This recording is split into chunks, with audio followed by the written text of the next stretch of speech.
네, 한준호 TV 이제 시작하겠습니다. 4시 30분 됐고요. 오늘이 날짜가 14일이네요. 토요일. 여러분 이제 설 연휴가 이제 본격적으로 시작이 된 것 같죠. 여러분께서는 이 설 연휴 어떻게 보내십니까? 저는 첫 일정으로 오늘 저희 지역구에 있는 행신역에서 저희 고향 내려가시는 분들하고 함께 인사를 나눴어요. 이제 의원님들도 막 설 인사들 많이 하고 계시네요. 제가 저희 지역구에 있는 이 행신역을 참 좋아하는데 제가 이 행신역에 참 많은 애정을 쏟았습니다.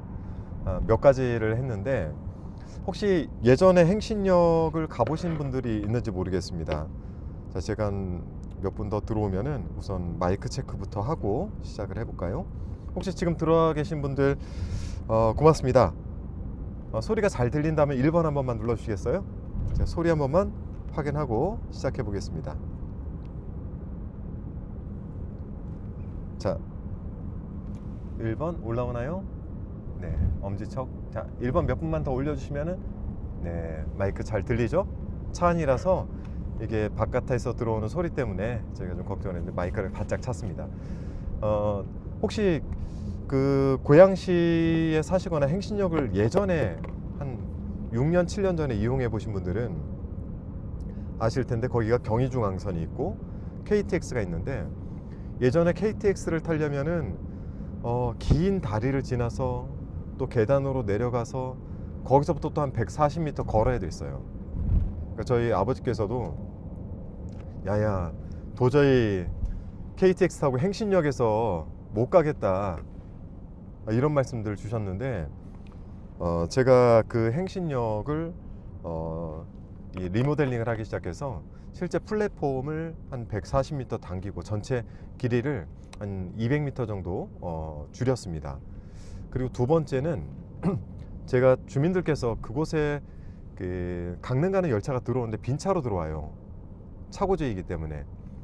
근데 이곳에서 어떻게 하면은 강릉 가는 기차를 출발시킬 수 있을까 고민하면서 주민분들하고 제가 그 서명 운동을 시작해서 한 48,000 제 기억이 맞는 것 같은데 48,000여 분 정도가 서명을 해주셔서 그거를 가지고 한 1년간 노력한 끝에 원래 기차의 종점 바꾸는 게 정말 어렵거든요. 그래서 KTX 강릉 이음역 가는 열차를 행신역에 유치를 했습니다. 처음 시간에 7시 31분이었는데 오늘 가보니까 7시 33분 첫 차 출발을 하게 됐더군요. 그리고 거점형 어린이집, 아이들을 어린이집에 맡기고 출근을 하고 다시 돌아와서 아이를 데리고 집에 가는 거점형 어린이집, 이른 아침부터 조금 늦은 저녁까지 아이들을 맡겨줄 수 있는 거점형 어린이집을 행신역 옆에 만들어 놨습니다. 그리고 거기서부터 시작해서 토당 근린공원이라고 부르는 그 근린공원 사업을 700억 넘게 들여가지고 지금 그 일대를 좀 바꾸고 있어요. 자, 들어오시는 동안 147분 함께 하고 계십니다. 제가 원당시장도 와주세요. 고향분이군요. 네, 원당시장도 제가 한번 꼭 가도록 하겠습니다. 제가 오늘 성남 모란시장을 다녀가는 길입니다. 혹시 오마이TV를 통해서 보신 분들 또는 한준호TV를 통해서 보신 분들 계실지 모르겠는데 야, 모란시장 어마어마하더라고요. 규모가. 저는 저희 지역의 능곡시장이 굉장히 작고 또 어제 일산시장 다녀왔고 좀 올려주신 것처럼 원당시장도 있는데 모란시장 5일장 규모가 굉장하네요. 아주 재밌는 구경도 많이 했고 또 돌아다니는 동안에 알아봐 주시고 응원해 주시는 분들도 상당히 많아서 기운을 좀 받고 지금은 제 비공개 일정 촬영을 하러 영상 촬영을 하러 지금 넘어가고 있는 중입니다. 자, 그 사이에 211분 들어오셨습니다. 토요일 오후 4시 34분. 제가 오늘 이제 오신 분들 나중에 또 영상 돌려보시는 분들이 계셔서 항상 제가 이 라이브 방송 30분 이상 넘지를 않아요. 이제 앞으로 목적지까지 제가 한 30분 정도 가게 될 텐데 오늘 이 얘기를 이제 당 이야기를 잠깐만 좀 해드려야 될 것 같습니다. 네. 임근식님께서 한준호TV 구독 좋아요 부탁드립니다 했는데 감사합니다. 네, 오신 분들 감사합니다. 제가 차 안이라 흔들려가지고 블랙홀님도 와 계시고요, hen즈님, 햇살님, 네, 함께하고 계시고, 축복사랑님, 네, T1013님도 와 계시고, 다비드파크 3923님, 파이팅 준호 감사합니다. 네, JM 무6인, 경기도가 넓어서 큰 곳만 다녀도 바쁘실 듯하네요. 사실 그렇습니다. 이 길에서 뭐 기본적으로 1시간 반, 2시간 정도 쏟다 보니까 이게 만만치는 않네요. 모란시장 다녀오신 분이 계시네요. 블랙홀 53C님, 네, 저 모란시장 다녀왔어요. 저 만나셨나요? 네, 생긴 게 서울 사람 같아요 라고 hen즈님께서 해주셨는데, 네, 저는 잘 아시다시피 태어나긴 전주에서 태어나고 자라기는 경기도 화성 평택에서 자랐고, 또 초등학교 6학년 때부터는 전주에서 다시 학교를 다니고, 부천 그리고 파주 고양 이렇게 살고 있는 전주 태생의 오랜 경기도민입니다. 자, 시흥에 사시는 율님, 네, 반갑습니다.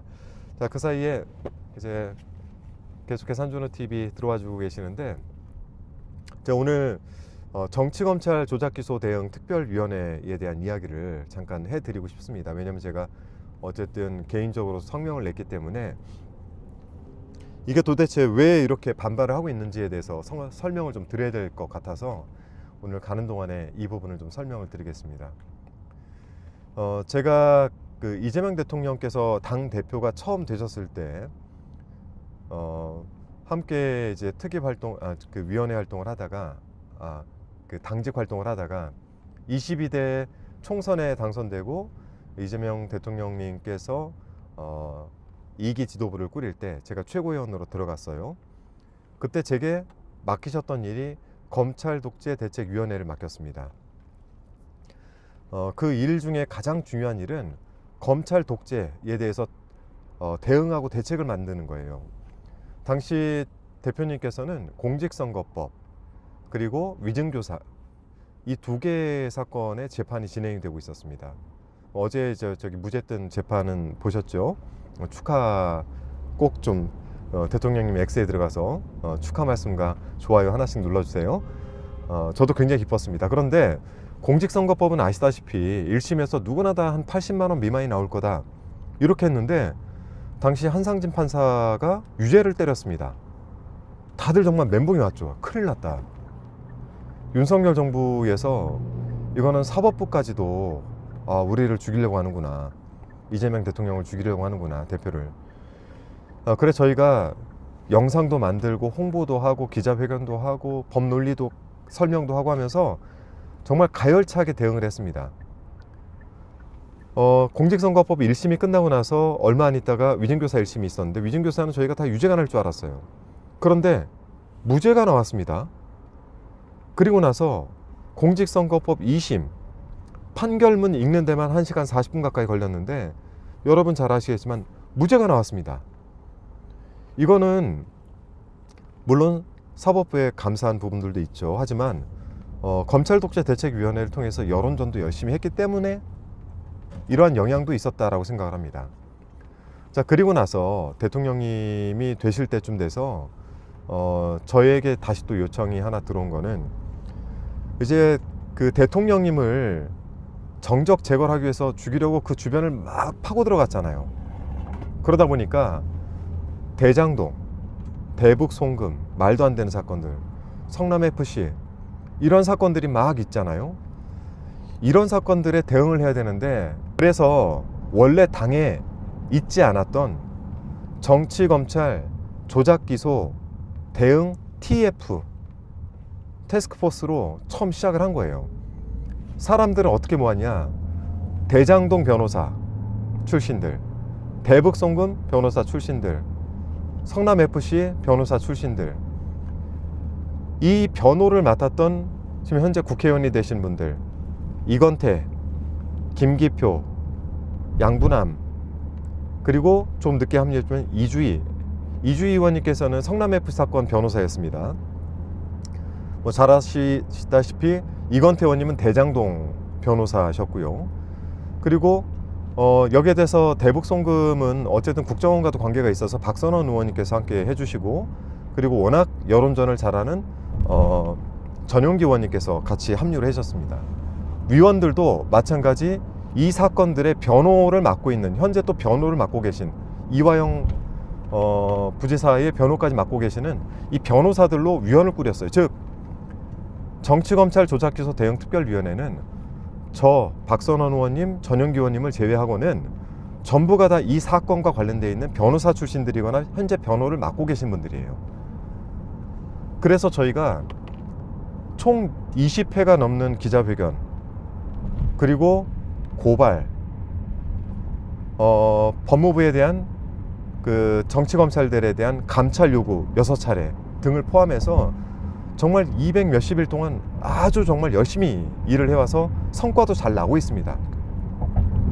증언들도 바뀌고 있고, 여기에 대한 증거들도 찾아지고 있고, 법무부가 실제 저희가 낸 감찰 요구서로 감찰을 해서 아, 얘네가 이 진술 세미나를 벌였구나, 술을 밖에 음식을 반입해 들어가서 김성태, 쌍방울 회장 김성태에 대한 편의를 봐줬구나, 이런 것들이 밝혀지고 있지 않습니까?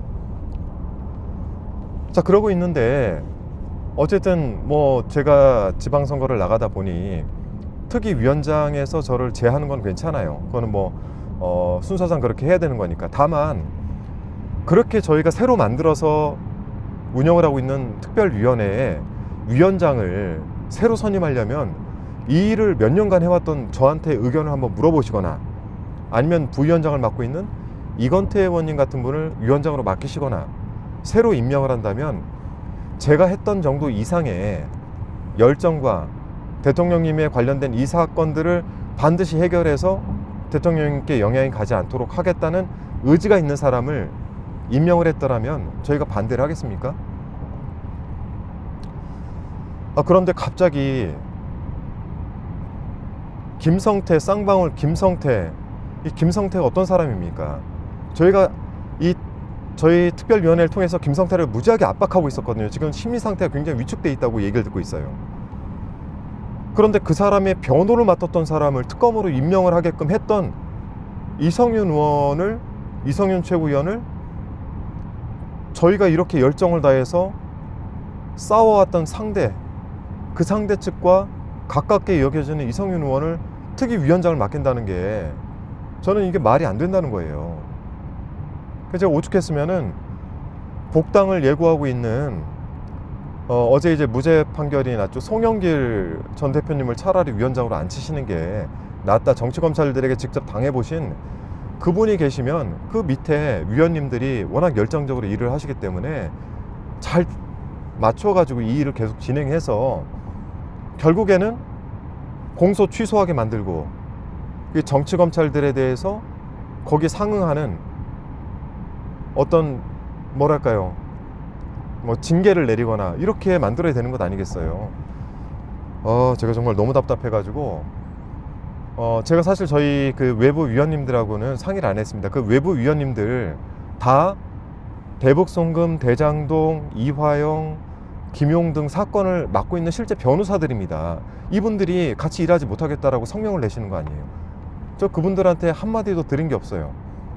근데 본인들이 그렇게 성명서를 내셨습니다. 가장 핵심적인 역할을 했던 부위원장인 이건태 의원께서도 이건 아니다라고 말씀하시잖아요. 좀 이해가 되셨습니까? 제 이야기가. 원래 이 특별위원회는 우리 당에 있었던 위원회가 아닙니다. 저하고 이건태 의원님과 지금 현재 있는 위원님들, 정확하게는 저하고 이건태 의원님이 같이 설계하고 만들어서 이 사건들 대응을 하기 위해서 변호인단으로 꾸려놓은 특별위원회예요. TF에서 특별위원회로 저희가 발족을 시킨 겁니다. TF도 저희가 꾸린 거예요. 저희가 오죽했으면 제가 이제 특별위원회 위원장을 더 이상 하지 못하게 되니까 어떻게 할까 하다가 그러면은 대통령님의 공소를 취소하는 모임을 만들어 보자 라고 해서 직접 친서를 다 170명 의원께 돌리고 그 중에서 87분이 함께 하겠다 라고 해서 저희가 엊그제 이재명 대통령님에 대한 공소 취소, 사건 공소 취소를 해달라는 모임을 발족하지 않았겠습니까? 제가 그래서 굉장히 답답하고 왜 당이 이러한 결정을 하는지 이해를 못 하겠어요. 그리고 이거를 마치 특별위원회는 최고위원들이 특별위원회예요. 이 활동을 가장 활발하게 해왔다는 걸 우리 당원 여러분께서 잘 알지 않으십니까? 자, 한준호가 그래도 이 정치검찰 조작기소 대응 특별위원회 그래도 참 열심히 영상이 약간 버퍼가 나나 보네요. 네, 버퍼가 좀 생기나 보네요. 지금 조치를 좀 하고 있습니다. 네, 버퍼가 생기면은 이렇게 인원이 쑥 하고 또 빠지죠. 네, 그래서 지금 이제 그 당이 단일화되고 통합이 돼야 이게 대통령께서도 힘을 받지 않으시겠습니까? 얼마 전 그 강훈식 비서실장과 마주 앉아서 국밥에 소주 한 잔 기울이시면서 강훈식 실장께서 힘들지 않냐라고 물어보니까 많이 힘들다 이렇게 대답을 하셨다는 이야기를 저는 기사를 통해서 봤습니다. 기사 맞나요? 영상을 봤나요? 요즘 하도 유튜브하고 기사가 헷갈려가지고. 그런데 저도 한번 얼마 전에 한번 뵀거든요. 근데 많이 힘들어 보이세요. 할 일은 많고 시간은 없고 혼자만의 힘으로 되진 않고 당은 도와주지 않고 당은 계속해서 혼란스럽고 거기다가 특검을 임명을 해달라고 요청을 하는데 당신을 죽이려고 했던 김성태 변호를 맡았던 그런 사람을 특검으로 임명을 하겠다 올리고 이래서야 되겠습니까, 당이? 제가 너무 답답해서 이런 말씀 드렸습니다. 그래서 혹시 좀 늦게 들어오신 분들 영상 그렇게 길지 않으니까요, 꼭 제가 이 정치검찰 조작기소 대응 특별위원회 이게 왜 만들어지고 어떤 역할을 했고 또 지금 왜 이성윤 최고위원이 이걸 맡으면 안 되는지에 대해서 설명을 좀 드렸습니다. 이거는 이 특별위원회를 직접 만들고 운영을 했던 당사자이기 때문에 제가 너무 잘 알아요. 아니, 이거를 맡아서 할 분은 적어도 이 사건들에 대해서 이해를 좀 하고 있어야 되지 않을까요? 이 사건을 반드시 해결해야 되겠다라는 의지가 있어야 되지 않겠습니까? 이 특별위원회는 자기 정치를 하거나 이해를 못하거나 이런 분들이 들어오면은 그냥 특별위원회 위원장 이름 하나 달고 있는 거예요. 그런데 그게 더 위험한 건 뭐냐면 이 위원회가 움직이지 않으면 이 사건들이 그냥 그대로 묻혀버린다는 거예요. 사건이 묻혀버리면 어떤 일이 생기냐, 예를 들어 유죄라도 나오거나 그러면 이게 곧바로 누구한테 영향이 가겠습니까? 대통령께 영향이 갑니다. 그 다음 목표가 우리 이재명 대통령님이 되는 거예요. 그만큼 중요한 특별위원회입니다. 그래서 혹시나 싶어서 저희가 언론에서는 마치 이게 무슨 특별한 모임처럼, 그러니까 정치적 목적을 가진 모임처럼 자꾸 이상한 프레임으로 공격을 하고 있었는데 절대 그렇지 않고, 이 특별위원회가 제가 빠지고 이게 구심점이 조금 사라져서 막 앞으로 나아가기 힘들 수 있기 때문에 의원 모임으로 발족을 해서 조금 더 많은 분들에게 알리고 함께 움직일 수 있도록 이재명 대통령에 대한 공소 취소 모임으로 발족을 한 겁니다. 차라리 거기 맡기세요. 특위를 해체하시더라도 저는 그게 더 맞다고 봅니다. 이거는 누구의 자리를 이렇게 하나 만들어주기 위한 특별위원회가 절대 아닙니다. 의지가 있어야 되고 이해를 해야죠. 그런데 그러기에는 이성윤 의원께서 제대로 사과를 하셨는지 제가 잘 모르겠으나 그런 전준철 같은 사람을 특검에 임명하겠다 라고 했던 분이 맡기에는 이 특별위원회는 그런 용도가 아니다 라는 말씀 좀 드리고 싶습니다. 여러분 이해가 되셨죠? 이해가 되셨으면 1번 한 번만 눌러주십시오. 그래도 여러분께 피드백을 받으면서 좀 진행을 해야 되겠습니다. 자, 이거 맞나요? 도착지까지? 아니요. 이게 중계권 자체가 지금 JTBC가 독점 중계권을 가지고 있는데, 이 독점 중계권을 갖게 되면은 타사에다가 중계권 판매를 해야 돼요. 버퍼가 또 생기나요? 타사에다가 버퍼가 또 생기는군요. 네. 타사에다가 그 중계권 판매를 해서 같이 중계팀도 꾸리고 중계진도 보내고 하면서 3사, 4사가 서로 막 경쟁하듯이 해야 그래야만 흥행이 되는 겁니다. 그런데 이번엔 JTBC 버퍼가 심해요. 현재 괜찮습니까? 네, 풀렸네요. 네, 타사하고 같이 경쟁을 해야 되는데 JTBC 독점권을 판매를 하는데 무슨 문제인지는 모르겠으나 기사만으로는 저희가 이게 팩트인지 모르니까 타사들이, 그러니까 즉 KBS, MBC, SBS가 중계권을 못 샀습니다. 그러니까 지금은 JTBC를 통해서밖에 중계를 볼 수가 없는 거예요. 기사를 쓰더라도 중계진들이 가 있으면 기자들도 같이 파견을 가잖아요. 근데 그것도 원활치가 않고 영상을 쓸 때는 또 비용을 지불을 해야 되니까 이런 여러 가지 문제들이 겹쳐서 지금 현재 동계올림픽이 많이 알려지지 않고 있습니다. 참 안타까운 일이에요. 이 선수들은 이 동계올림픽을 위해서 얼마나 피나는 노력을 했겠습니까?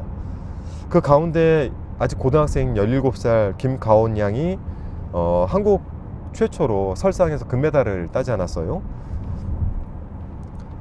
저는 정말 세 번째 그 경기를 보면서 뭐랄까, 이거는 정말 인간 드라마가 이런 게 없구나 싶을 정도로 뭉클했습니다. 그래서 여러분 제가 성을 잘못 얘기했는데 최가운 선수, 제가 김가온이라고 했어요. 네, 죄송합니다. 최가운 선수, 우리 최가운 선수에게 많은 응원의 메시지 보내주시고, 저는 정말 떨어져서 허리 부여잡고 다리 부여잡고 아파할 때 너무 안타깝더라고요. 딸 같기도 하고. 많은 응원 좀 부탁드리겠습니다. 그리고 지금 동계올림픽을 뛰고 있는 많은 선수들, 여러분 메달과 관계없이 그들의 노력에 대해서 많은 찬사와 응원 보내주셨으면 좋겠습니다. 자, 우리 잼 트윗 봤냐고 물어보시는데 혹시 무슨 내용을 올리셨을까요? 어떤 내용을 트윗하셨길래? 제가 거의 모든 트윗을 보고 있고 필요하면 리트윗하고 있습니다. 자, 뉴 이재명 이렇게 올려주신 분도 계시고, 네. 요즘 뭐 총리님이나 저나 이렇게 막 공격 많이 받고 있다라는 댓글도 올려주셨는데, 선거철에 다가왔다고는 하지만 본질을 벗어나서 인격적인 공격이나 인신 공격이나 이런 것들은 전 좀 우리 당원들 사이에선 삼가야 된다라고 생각을 하고 있습니다. 정치라는 게 서로 뭐랄까요, 평을 할 수 있고 의견을 낼 수 있고 하는 것인데, 그 의견에 대해서 그냥 무조건 비난하고 거기에 대해서 악의적인 악플을 달고 인격적인 모독을 하고, 또 이런 행위들은 상대를 위축들게 만들 수는 있겠지만 정치인들 보고 변화라고 하시잖아요. 정치인들 보고 변화라고 하지 마시고 저희들도 열심히 노력하고 있으니까 함께 정치에 참여하고 있는 국민 여러분도, 우리 당원 여러분도 저는 좀 함께 변해가야 된다고 생각을 하고 있습니다. 되게 그런 악플들 보면 저희들 상처 많이 받아요. 가족들도 함께 보기 때문에 특히 상처 많이 받습니다. 요즘 너무 그게 심해지고 있는 것 같아서 대단히 우려스럽네요. 여기 김용민 TV 말씀 주시는 분이 계셔서 제가 좀 부연 설명을 좀 드리긴 해야 될 것 같네요. 제가 김용민 목사님이 저희 지역구에 계세요. 그리고 저랑도 이제 가끔은 아니고 어쩌다 한 번씩 텔레그램 또 와서 이렇게 답변도 드리고 하는데, 제가 섭외 요청이 와서 흔쾌히 섭외에 응했어요. 그리고 이제 조율은 제가 직접 하지 않으니까. 근데 첫 번째는 시간대를 잘 안 맞아서 이른 아침에 한번 출연해달라고 해서 제가 그러겠습니다라고 했는데, 제가 원래 이제 아침에 일정상 잡혀 있었던 오마이TV인가 어딘가 생방송 라이브가 잡혀 있었고, 저는 7시 때쯤에 가면은 할 수 있지 않을까라고 생각했는데 아침 출근 시간을 감안을 못한 거예요. 그래서 첫 번째 저희가 좀 결례를 하고 그 전날인가 연락을 드려서 도저히 출근 시간하고 겹쳐서 방송을 하다가 가게 되면은 미리 잡혀있던 오마이TV 출연이 좀 어렵겠습니다 라고 해서 한번 양해를 구해서 저랑도 잘 이제 문자를 주고 받았는데 그 뒤에 이제 그 다음 스케줄을 잡는 과정은 저희 아마 그 담당 보좌진께서 진행을 해주셨는데 저도 이게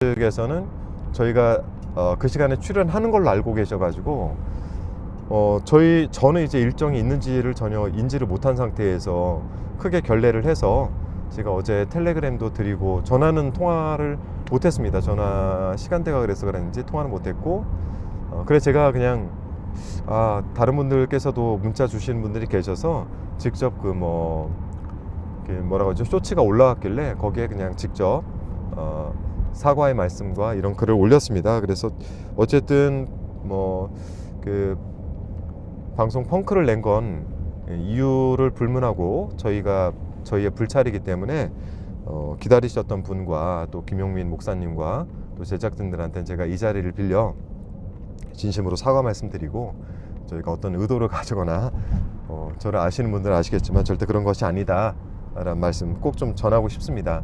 좀 이해해 주시겠죠 여러분?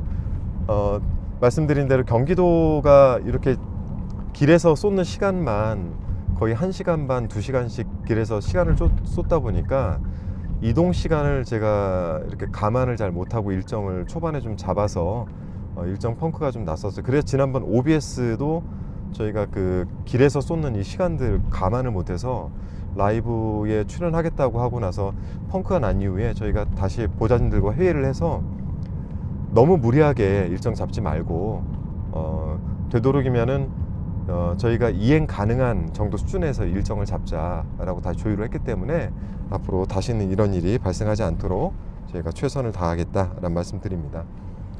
자, 오늘 여러분과 함께 드리고 싶었던 말씀은 그래도 당이 빨리 좀 저는 그 정상적으로 갔으면 좋겠다라는 말씀 드리기 위해서 정치검찰 조작기소 대응 특별위원회에 대한 이야기 드렸습니다.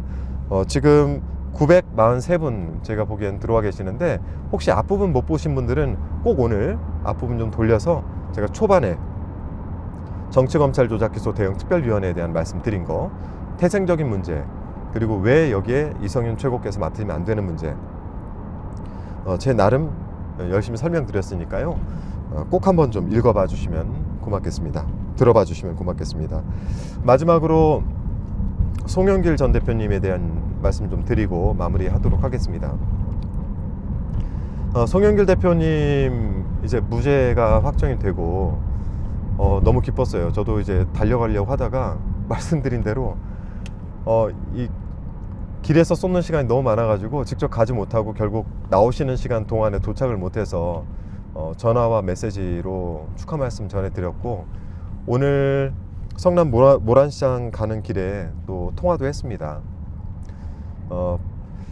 지금 현재 소나무당 해체를 하시고 민주당 개인 자격으로 복당하시겠다라고 말씀하셔서 너무 기뻤고 또 우리 전 당 대표님으로서 또 이재명 대통령님을 위해서 막 망치로 머리도 맞고 정말 얼마나 20대 대선 때 애쓰셨습니까? 그리고 나서 정치검찰들로 인해 가지고 큰 피해 입으시고 송영길 대표님이 전 대표님이 제가 알기로 5개 국어를 하세요. 러시아어, 일본어, 중국어, 불어, 영어 이렇게 5개 국어를 하시는 걸로 제가 알고 있거든요. 그것도 독학으로 공부를 하셨다고 알고 있습니다. 전 직접 옆에서 불어하고 영어하고 일본어, 중국어 하시는 건 직접 봤어요. 와, 대단하시더라고요. 영어 하나 하기도 너무 어려운데 그만큼 정말 열정적인 분이세요. 그리고 우리 당의 또 고참, 또 고문 어르신으로서 저는 우리 민주당으로 빨리 복귀하시길 바라고 있습니다. 여러분께서도 응원해 주시고 복당이 빨리 이루어질 수 있도록 저도 전달하겠지만 당 지도부에 꼭 복당이 좀 빨리 이루어질 수 있도록, 그래서 저는 이번 지방선거 출마에 대한 의지도 밝히고 계시기 때문에 지방선거에서 보궐선거에 꼭 좀 다시 출마를 하셔서 당의 국회의원으로 다시 들어오시기를 저는 희망하고 있습니다. 꼭 좀 송영길 우리 전 대표님 그간 많은 고초를 치르시고 희생도 많이 하셨는데 여러분 꼭 좀 다시 돌아오시기를. 얼마나 대단하세요. 그 영치금 넣지 마라. 뭐 내가 버텨보겠다. 집도요. 제가 알기로 20평대 집에서 정말 검소하게 사시고 본인이 받는 세비는 늘 일정 부분 늘 그 어려운 분들을 위해서 기부도 하시는 걸로 제가 알고 있습니다. 정말 정치인으로서 한편에서 굉장히 존경스럽고 보고 배울 점이 많은 우리 정치 선배님이신데 저는 이렇게 보고 배울 부분이 많은 정치 선배님들이 당에 많이 계셔야 된다 생각을 하고 있어요. 그런 측면에서 저희 송영길 대표님 많이 응원해 주시고 우리 당으로 빠르게 복귀하고 이번 지방선거에 반드시 보궐선거에 출마하실 수 있도록 여러분 힘을 좀 실어주시면 대단히 고맙겠습니다. 자, 네, 많은 분들께서도 송영길 복당 이렇게 말씀해 주시고 계시는데 우리 마지막 송영길 복당 한번 1번 누르면서 응원 한번 보내주시겠습니까? 네, PD3241님 천주교예요. 이건 무슨 뜻으로 올리셨을까요? 네, 저는 네 묵주팔찌 하고 묵주반지 보시듯이 제가 4대째 가톨릭 집안이에요. 저희 증조부께서 루스, 이 루스라는 세례명이 예전에는 이제 천주교가 우리나라에 처음 들어왔을 때 한자로 세례명을 지었습니다. 루스 한자인데 이게 요즘 이제 세례명으로는 루도비코입니다. 루도비코라는 세례명인데 저희 증조부께서는 루스셨고요. 저희 할아버지께는 토마스, 저는 요한 보스코입니다. 돈 보스코라고도 하는데 요한 보스코. 네, 그리고 저희 아이들까지도 네, 5대째 가톨릭 집안입니다. 네, 가톨릭이신 분들이 계신가 보네요. 네, 많은 분들 송영길 대표님도 천주교라는 말씀이셨군요. 맞습니다. 네, 네 한자 세례명 특별하죠. 이런 세례명 들어보신 적 별로 없으실 거예요. 네, 루스. 네, 자 오늘 딱 한 30분 정도 진행을 했는데 여러분 설 명절 즐겁게 보내시고 저는 설 기간에도 많은 분들 찾아뵈면서 또 시간 짬짬이 여러분과 이 라이브 방송으로 찾아뵙도록 하겠습니다. 가끔은 어제처럼 라이브를 물고 그냥 현장을 둘러보는 경우도 있을 텐데 되도록이면은 뭔가 사안들이 있을 때는 뭐 짧게 10분이라도 라이브를 켜서 여러분께 제가 생각하는 것들 좀 들려드리고 공감할 수 있도록 하겠습니다. 자 오늘 딱 1000분 들어오셨네요. 마지막에 네, 함께 해주신 1000분께 너무 감사드리고 명절 즐겁게 보내시고 행복한 명절 그리고 이 행복들을 좀 주변에 전파할 수 있는 그런 명절 기간 되기를 기원 드리겠습니다. 자 오늘 하루도 감사했고요. 저는 남은 일정 하러 가도록 하겠습니다. 여러분 고맙습니다.